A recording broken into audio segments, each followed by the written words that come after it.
So here's about a 2 to 3 pound sucker. And what I'm going to do is, the first thing I'm going to do is take the scales off, because I want the skin to stay on there, and I'll tell you why in a little bit. So I'm just using my fillet knife. Very important to have a sharp fillet knife. And I'm going to go against the scales. So you can see that they scale quite easy. You have to be careful that you don't have the knife pointed too much into the fish, because then you start lacerating it. So I've taken the scales off. Now what I'm going to do is I'm going to remove the fillet. I'm going to go just behind the head and go along the back. So this is just like you'd fillet any kind of fish. I've rinsed off the fillet, and you can see how nice and white and firm the sucker meat is. But if I run my little finger right along the edge here, much like a northern pike, they have a set of Y bones, but in the case of the suckers, they have 2 sets. So here's what you have to do. You put your fillet knife in, and you do this about a 1/4 inch apart. So if you just watch what I do here, I'm just going down enough to go to the skin, and I'm actually cutting through those hair-thick Y bones.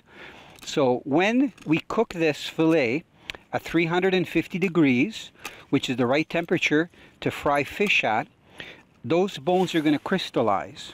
What I've done is cleaned all the fish, and I've made those serrations about a 1/4 inch apart, just like you can see there, but I've also cut the chunks into bite-sized morsels. So you see the skin is there, it's keeping the meat together, and then you can see that we've got these little wings. So all I'm doing is dropping these in my coating and stirring them around in there, making sure that the coating is going in between all those serrations that I've made. Okay, we've got the oil nice and hot. We're just going to put our fish pieces in. By the way, I prefer to either use a canola or a corn oil. I find that it works really well to do my fish.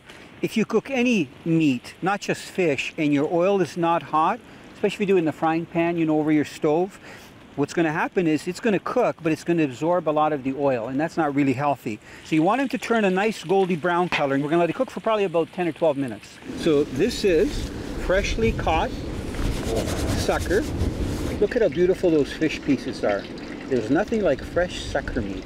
And you can see the way they've been serrated, about actually 1/4 inch is pretty close. Perfectly cut. Okay, so all those little bones, the Y bones, hair thick, have crystallized. So here, you take a piece, you grab it, help yourself. Thank you, sir. Now, honestly, tell me what you think. I will, yeah. Well.